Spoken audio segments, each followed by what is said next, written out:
Hello students, अपने chapter pair of linear equation in two variables में अब तक हम सारे कॉन्सेप्ट्स कवर कर चुके हैं। हमने देखा कि simultaneous system of linear equation किसे कहते हैं।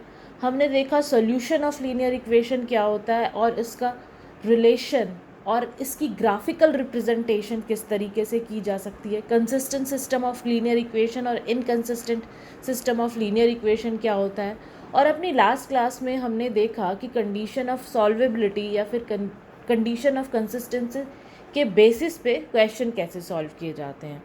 आज की क्लास जो आपकी होगी ये प्योरली क्वेश्चन बेस्ड होगी। इसमें सारे क्वेश्चंस कराए जाएंगे जो कि इम्पॉर्टेंट है और डिफरेंट टाइप्स के क्वेश्चंस होंगे, वर्ड प्रॉब्लम्स होगी जो आपके एग्जामिनेशन में आती हैं जनरली।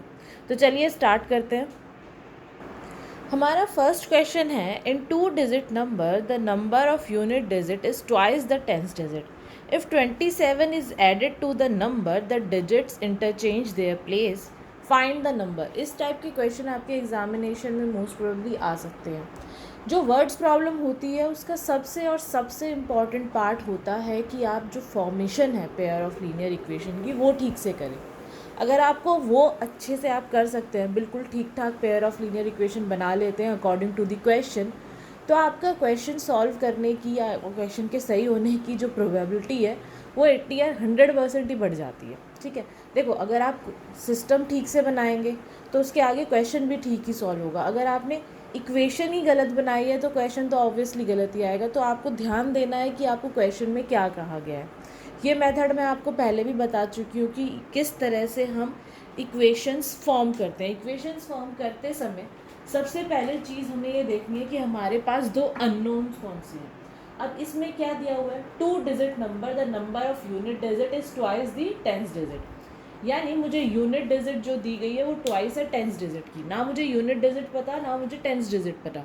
तो ये तो समझ में आ गया कि मेरे दो अननोन वेरिएबल्स कौन से हैं, अननोन ऑब्जेक्ट्स कौन सी है। अननोन ऑब्जेक्ट्स कौन कौन सी हो गई मेरी, एक हो गई यूनिट डिजिट और एक हो गई मेरी 10th digit.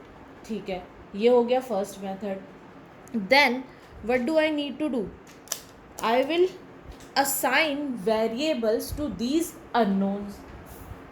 This is the second step. तो चलिए स्टार्ट करते हैं। फर्स्ट हमें पता चल गया कौन कौन से अननोन है, एक है यूनिट डिजिट और दूसरा है 10th डिजिट। तो हम इसको वेरिएबल असाइन करते हैं। हम क्या करते हैं, let the unit digit be x and 10th digit be y। Unit digit हमारी x हो गई और 10th डिजिट हमारी क्या हो गई, y। अब देखिए कोई भी नंबर अगर हमारा होता है, सपोज 2-digit नंबर जो हम ले रहे हैं 24, इसको जब मुझे यूनिट डिजिट और 10th डिजिट दी होती है तो मैं इसको कैसे लिखती हूँ, digit unit digit multiply by 10th digit multiply by 10 plus unit digit, यानी जो मेरी यूनिट डिजिट है। इस तरीके से लिख सकती हूँ। तो सेम यहाँ पे मुझे यूनिट डिजिट पता है, 10th डिजिट पता है, नंबर मुझे नहीं पता है। तो नंबर क्या होगा मेरा, यहाँ पे मेरा नंबर बन जाएगा, सो नंबर जो ओरिजिनल नंबर है क्या होगा, 10 into y plus x, this will be the original number. ठीक है, तो पहला तो ये आ गया। अब if 27 is added to the digit number, the digit interchange their place। यानी अगर मैं इस नंबर में 27 ऐड कर दूं तो जो 10th डिजिट थी वो यूनिट डिजिट बन जाएगी और जो यूनिट डिजिट है वो 10th डिजिट बन जाएगी। कहने का मतलब समझ में आया। यानी सपोज मेरा एक 24 ही नंबर है, ठीक है, मुझे इसको 42 बनाना है तो मुझे इसमें कितना ऐड करना पड़ेगा, 42 माइनस 24, हाउ मच, ये आ जाएगा 18। यानी मैंने 18 ऐड किया तो मेरी डिजिट्स क्या हो जाएंगी, इंटरचेंज। तो यहाँ पे भी ये कह रहा है कि हमारा जो ओरिजिनल नंबर था वो ये था, इसमें मैंने जब 27 ऐड किया तो मेरी जो डिजिट्स थी उन्होंने अपना जो प्लेस है वो इंटरचेंज कर लिया। यानी यूनिट डिजिट चली गई 10th डिजिट पे और 10th डिजिट आ गई यूनिट डिजिट पे। तो फर्स्ट इक्वेशन तो हमारी ये होगी। सेकंड इक्वेशन हमारी कैसे आएगी कि इस नंबर में मैंने 27 ऐड कर दिया तो मेरा नया नंबर क्या हो जाएगा 10 इंटू एक्स, क्योंकि अब x जो है वो 10th डिजिट बन गया, प्लस y। क्लियर है? This is the first equation and this is the second equation. इसको आप और अच्छी तरह से सॉल्वेबल फॉर्म में लिख लीजिए। ठीक है, तो ये आपका आ जाएगा 9y माइनस 9x। ठीक है, और इसी तरह से 9y minus 9x is equals to minus 27, और you can write it as a 9x minus y is equals to 27। यहाँ तक क्लियर है? यहाँ तक कोई डाउट अगर आपको है तो आप वीडियो के नीचे कमेंट करके भी बता सकते हैं। Otherwise I hope, I consider कि यहाँ तक आपको कोई डाउट नहीं आना चाहिए। फिर भी अगर आपको कोई भी कहीं पे भी डाउट आता है तो you are always free to comment on the video, comment in the comment section and tell me your problem. ठीक है, अब आगे देखते हैं, और सॉल्व कर लेते हैं। इज इक्वल्स टू क्या आ जाएगा 3। एक इक्वेशन मेरी ये हो गई, एक इक्वेशन मेरी ये हो गई। अब आप इन दोनों इक्वेशन को सॉल्व कर सकते हैं। 10y plus x is equals to 0, sorry 0 नहीं आप लेंगे, ये आ गया।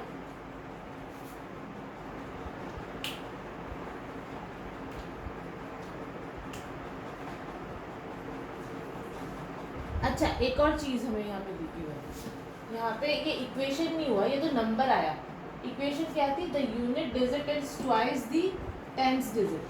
ठीक है, अब हमें एक इक्वेशन तो ये आ गई। अब हमें ये भी दिया हुआ है जो हमारी यूनिट डिजिट है that is twice the 10th digit, यानी मेरी यूनिट डिजिट ये थी, तो ये है हमारी y is equals to 2x। तो मेरी इक्वेशन होगी ये y minus 2x is equals to 0। देखिए ये तो नंबर था, ठीक है, इसकी इक्वेट में क्या करूँ, मुझे कुछ नहीं दिया हुआ था, तो हमने क्या किया, नंबर फॉर्म किया।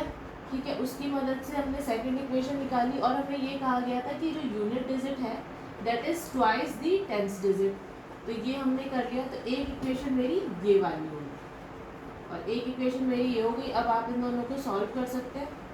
y minus 2x is equals to 0 minus y plus x is equals to 3।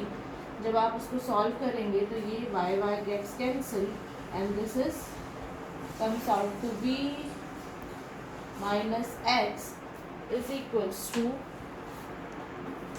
Sorry हमें क्या दिया हुआ है, हमारी unit digit is twice the 10th digit, ये यहाँ पे unit digit is twice the 10th digit, तो x minus 2y is equals to 0 हो गया हमारा।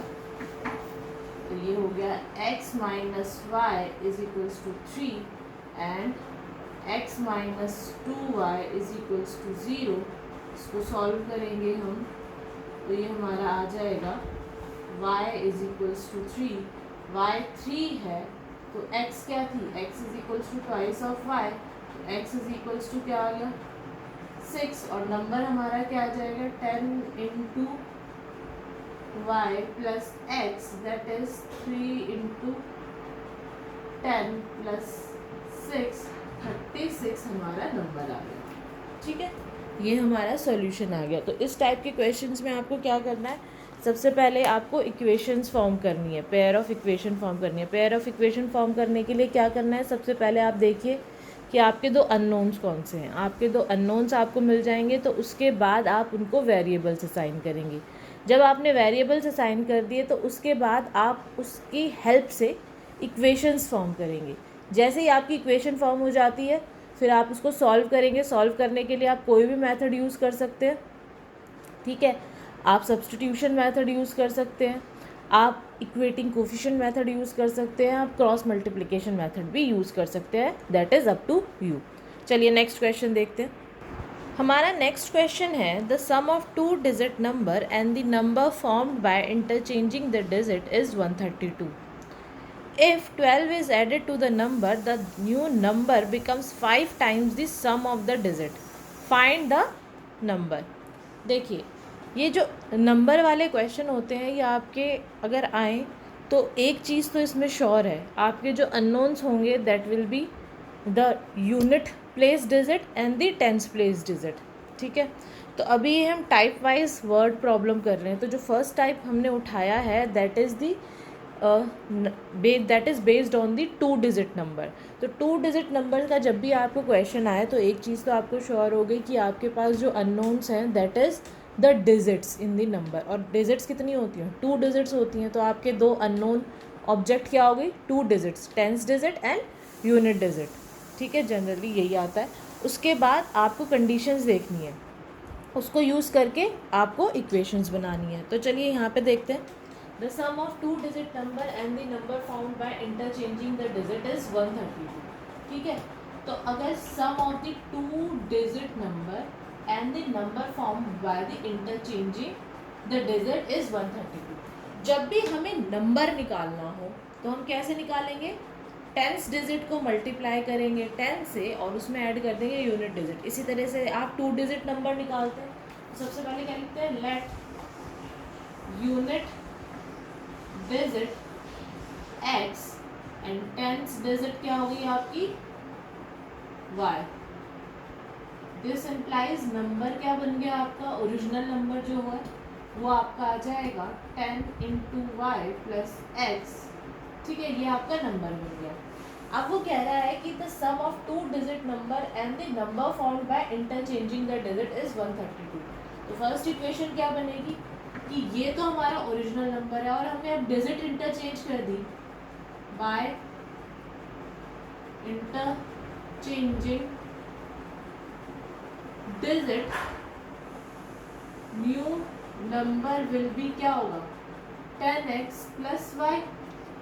तो ये कह रहा है कि अगर ये जो पुराना नंबर और नया नंबर जो आया है इंटरचेंज करने के बाद डिजिट, इन दोनों का सम है हमारा 132। तो this plus 10x plus y is equals to 132 which is equals to 11x plus 11y is equals to 132। जब भी आपका सम होगा number and the number formed by interchanging a digit, तो आपकी हमेशा जो आएगा कॉमन फैक्टर वो 11 आ जाएगा इधर वेरिएबल्स में जो कॉमन आएगा। और अगर डिफरेंस होगा तो वो क्या आ जाएगा? 9। ये चीज़ भी आप याद रख सकते हैं। ठीक है, क्वेश्चन करने में ईजी रहेगा। जब आप क्वेश्चन की प्रैक्टिस करने लगेंगे वैसे आपको खुद ही समझ में आने लगेगा। तो याद रखने की भी ज़रूरत नहीं है, बस प्रैक्टिस करने की ज़रूरत है। तो ज़्यादा से ज़्यादा क्वेश्चन की प्रैक्टिस कीजिए।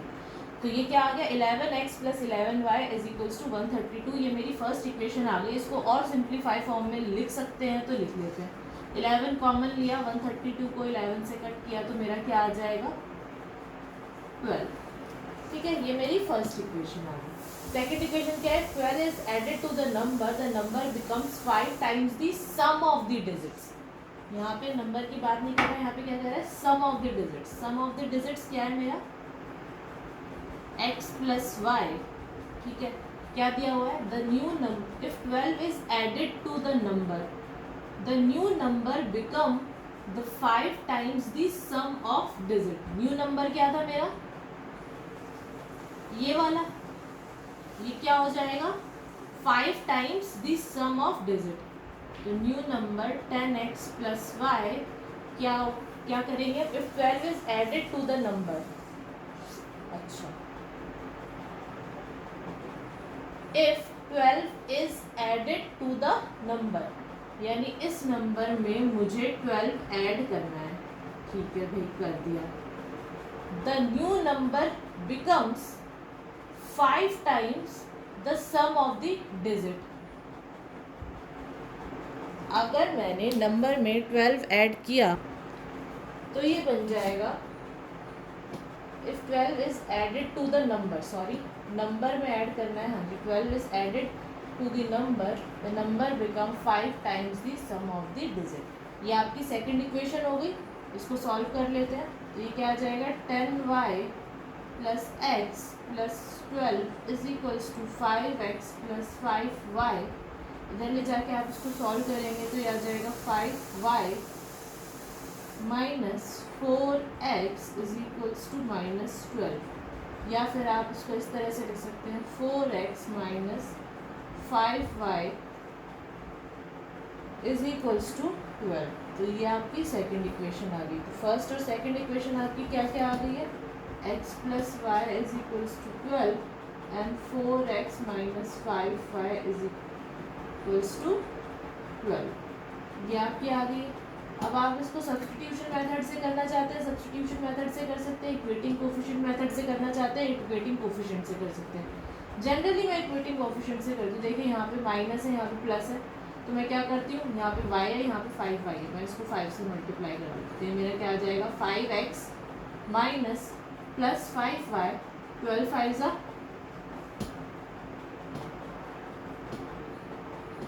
60, ये हो गया। और ये आ गया 4x minus 5y is equals to 12। Solve करते हैं, इसको कैंसिल आउट किया तो ये क्या आ जाएगा मेरा 9x इज इक्वल्स टू 72, यानी x की वैल्यू मेरी आ गई 8। ठीक है, और मेरी x की वैल्यू अगर 8 आ गई तो x plus y is equals to 12 था, तो y की वैल्यू मेरी क्या आ जाएगी 4। तो मेरा नंबर क्या बन गया 48। 4 इंटू 10 प्लस 8 दैट इज 48। ये मेरा नंबर आ गया। क्लियर है? सो इस तरह से आप ये सम ऑफ 2 डिजिट जो नंबर वाले क्वेश्चन हैं वो आप इस तरह से करेंगे। यहाँ पे अननोन वेरिएबल्स क्या होते हैं, यहाँ पे अननोन वेरिएबल्स किसे असाइन करेंगे, जो डिजिट्स हैं, unit digits and the tens digit. अब अपने नेक्स्ट टाइप पे चलते हैं। हमारी जो नेक्स्ट टाइप ऑफ क्वेश्चंस होंगे वो बेस्ड होंगे फ्रैक्शंस पे। जब भी आपके क्वेश्चंस आए based on fraction in pair of linear equation in 2 variables, तो आपको पता है होना चाहिए कि 2 अननोन्स इसमें बेसिकली क्या होते हैं, एक न्यूमरेटर एक डिनोमिनेटर। जब भी आपके फ्रैक्शन के ऊपर बेस्ड क्वेश्चन आए 90% 95% केसेस में जो आपके अननोन्स होते हैं वो होते हैं numerator and denominator. Until unless आपको कोई कंडीशन दी गई है कुछ और कि न्यूमरेटर हमारा ये है, डिनोमिनेटर ट्वाइस है उसका, तो आपका अननोन कुछ और होगा। लेकिन फिर भी मैं कह रही हूँ कि जब भी इस तरह के क्वेश्चन आए आपके एग्ज़ाम में तो आपको पता होना चाहिए कि आपका जो अननोन होंगे वो क्या होंगे, न्यूमरेटर एंड डिनोमिनेटर। फ्रैक्शन किससे बनता है, न्यूमरेटर एंड डिनोमिनेटर से, यानी हमें न्यूमरेटर की वैल्यू भी पता होनी चाहिए, डिनोमिनेटर की वैल्यू भी। तो इस टाइप पे बेस्ड जो हम क्वेश्चन करेंगे वो है, if the denominator of a fraction is 4 more than twice the numerator, when both numerator and denominator are decreased by 6, then denominator becomes 12 times the numerator. Find the fraction. ठीक है, हमें क्या दिया गया है, if the denominator of a fraction is 4 times more than twice the numerator। भैया कुछ ज़्यादा ही कहानी बना दी है इन्होंने। देखते हैं क्या। सबसे पहले लेते हैं लेट, हमारे अननोन्स को वेरिएबल असाइन करते हैं। Let numerator is equals to x, denominator is equals to y। तो फ्रैक्शन क्या होगा हमारा x बाय y, ये फ्रैक्शन आ जाएगा। अब ये क्या कह रहे हैं इक्वेशन बनाने के लिए, denominator of fraction is 4 more than the twice the numerator, यानी जो मेरा डिनोमिनेटर है it is 4 more than twice the numerator. Equation का साइन आ गया, इक्वल का साइन आ गया, यानी ये मेरी फर्स्ट इक्वेशन हो गई। इसको और सिंप्लीफाई वे में लिख लो, इसको आप ऐसे लिख लो, -2x plus y is equals to 4। तो ये आपकी फर्स्ट इक्वेशन हो गई। अब ये कह रहा है when both numerator and denominator are decreased by 6, ठीक है, then denominator become 12 times the numerator. अब ये कह रहा है कि दोनों न्यूमरेटर में से भी 6 माइनस कर दे एंड डिनोमिनेटर में से भी 6 माइनस कर दे, then denominator becomes 12 times the numerator. In that case this become 12 times the numerator. ठीक है, this becomes the second equation. इसको सॉल्व कर लेते हैं। ये क्या आएगा 12x, ये क्या आ जाएगा 72 is equals to y minus 6। तो ये क्या आ जाएगा आपका 12x minus y is equals to 72 minus 6 which is equals to ये आ जाएगा आपका 6 चला गया तो आपका आ गया 6 और यहाँ पे क्या आ जाएगा आपका 66। तो आपकी सेकंड इक्वेशन क्या हो गई 12x minus y is equals to 66। ये आपकी सेकंड इक्वेशन हो गई। तो आपकी दोनों इक्वेशन बन गई है। अब आप इस इक्वेशन को इजीली सॉल्व कर सकते हैं। सॉल्व करके आंसर लिख सकते हैं। x की वैल्यू निकाल लीजिए, y की वैल्यू निकाल लीजिए एंड देन उसको इस फॉर्म में पुट कर देना तो आपकी फ्रैक्शन की वैल्यू आ जाएगी। This you will do by yourself. आपको इक्वेशन बना के दे दिया, इक्वेशन मुझे समझानी थी। Now it's up to you, आप इसको कैसे सॉल्व करते हैं। सब्स्टिट्यूशन मेथड से सॉल्व करते हैं, इक्वेटिंग कोफिशिएंट मेथड से सॉल्व करते हैं या फिर क्रॉस मल्टीप्लिकेशन मेथड से सॉल्व करते हैं। आपका आंसर आना चाहिए 7/80। ठीक है। So this is the kind of problem, type of the problem based on fraction. और जब भी फ्रैक्शन के ऊपर प्रॉब्लम्स आए, आपको फ्रैक्शन के ऊपर बेस्ड प्रॉब्लम्स, तो आपको क्या पता है कि अननोन्स कौन कौन से होंगे, न्यूमरेटर एंड डिनोमिनेटर। चलिए अपने नेक्स्ट टाइप पे चलते हैं। हमारा नेक्स्ट प्रॉब्लम जो है वो है बेस्ड ऑन एज। देखते हैं क्वेश्चन क्या कहता है। 2 years ago a father was 5 times as old as his son. 2 years later his age will be 8 more than 3 times of the age of son. Find the present age of father of son. इस type के question में generally क्या होता है, आपको present as निकालनी होती है और आपको past age and future age के बीच में रिलेशन दिया होता है। पास्ट एज में कुछ दिया होता है, रिलेशन क्या होगा एजेस के बीच में, और फ्यूचर में दोनों की एजेस के बीच में क्या रिलेशन होगा। इसको यूज़ करके आप अपनी इक्वेशन बना सकते हैं। पास्ट और फ्यूचर को यूज़ करके आपकी 2 इक्वेशन आ जाएगी। लेकिन इसमें अननोन्स क्या होंगे, अननोन्स होगी दोनों की एज, यानी जो भी 2 पर्सन दिए हुए हैं, whether it is father son, mother daughter, कुछ भी इस तरीके से दिया हुआ है, तो वो जो अननोन हो जाएगी वो हो जाएगी आपकी एजेस ऑफ फादर एंड सन।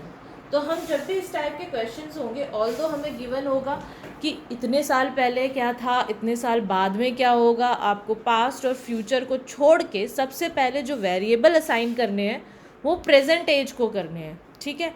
तो आप क्या करेंगे, जब भी इस टाइप का क्वेश्चन आएगा तो आप वेरिएबल्स या जो अननोन्स होंगे उसको क्या लेंगे, प्रेजेंट एज को ही वेरिएबल असाइन करेंगे। ठीक है। Present age of father is x, let and present age of son is equals to y।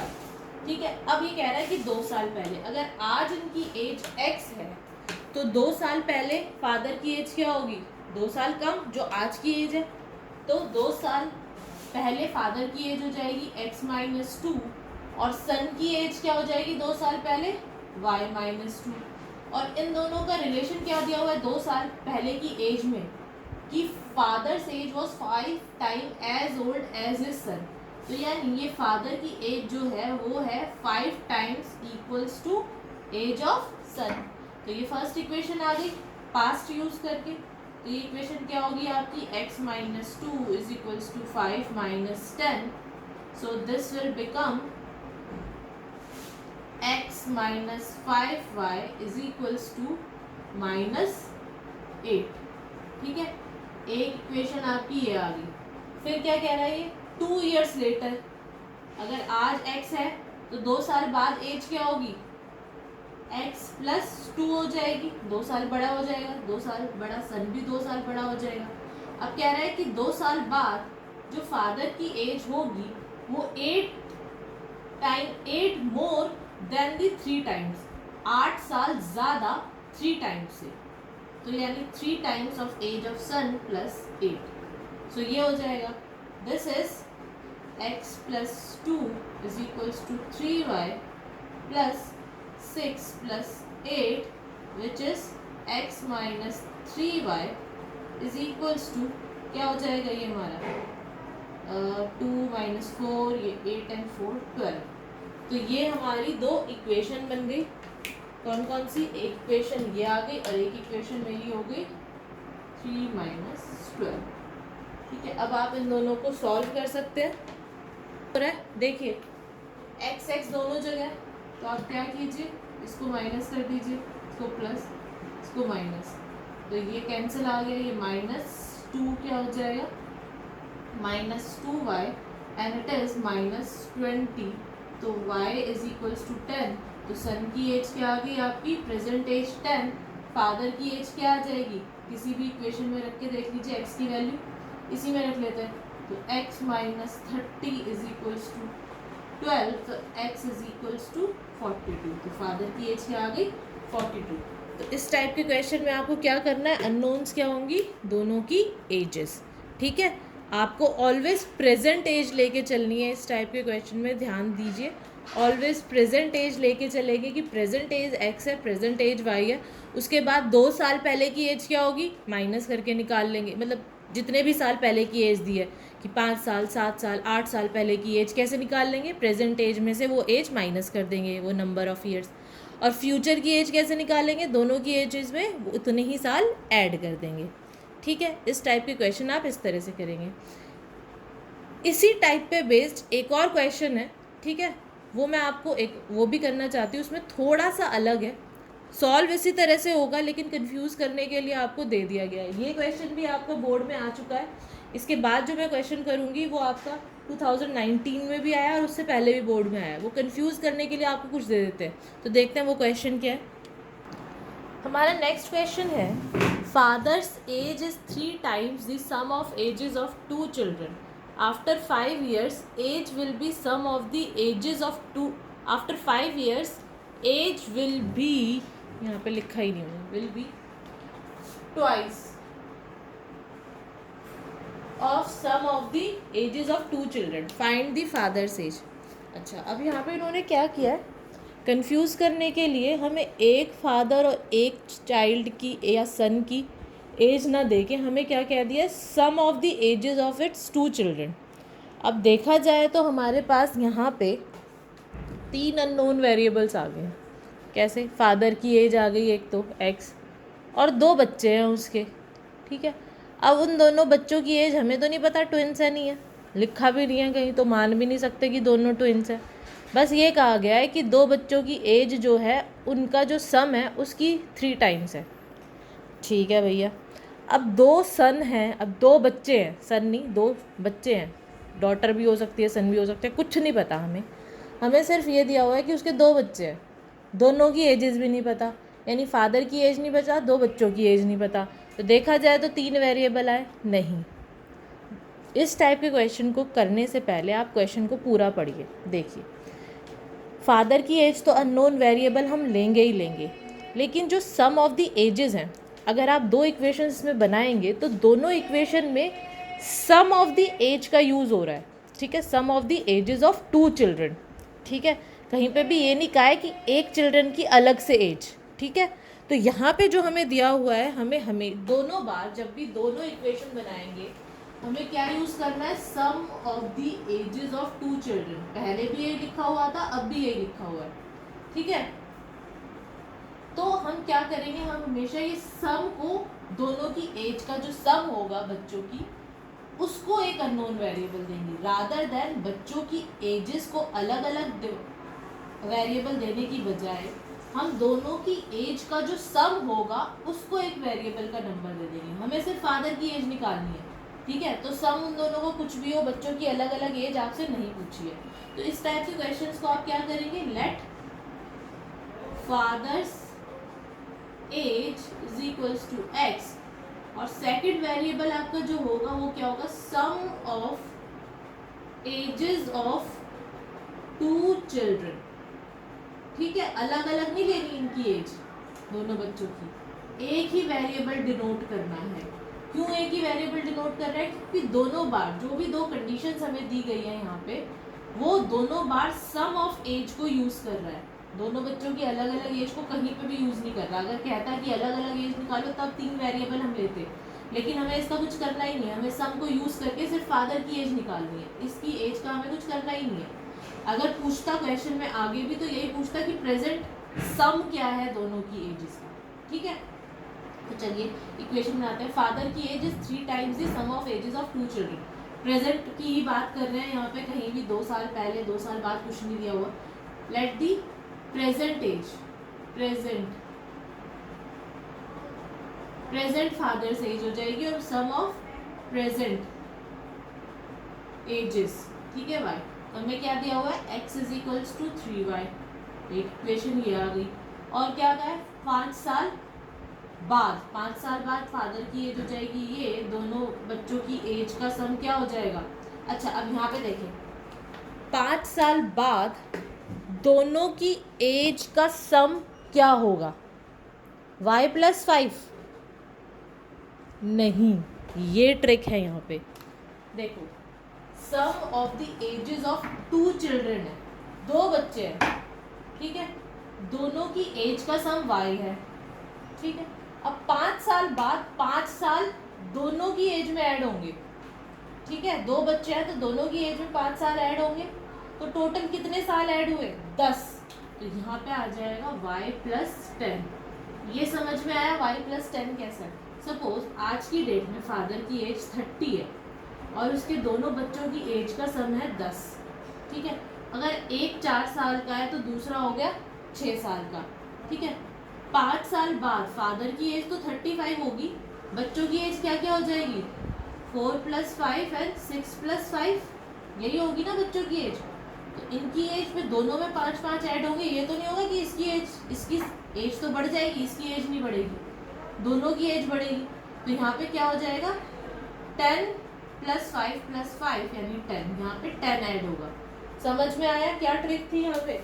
यहाँ पे दोनों की एज में, क्योंकि 2 बच्चे थे तो ऐड क्या होगा 10, 5 साल बाद दोनों की एज में 5-5 साल प्लस होंगे तो दोनों की एज का सम क्या हो जाएगा 5y प्लस 10, और ये हमें क्या दिया हुआ है ट्वाइस, ठीक है।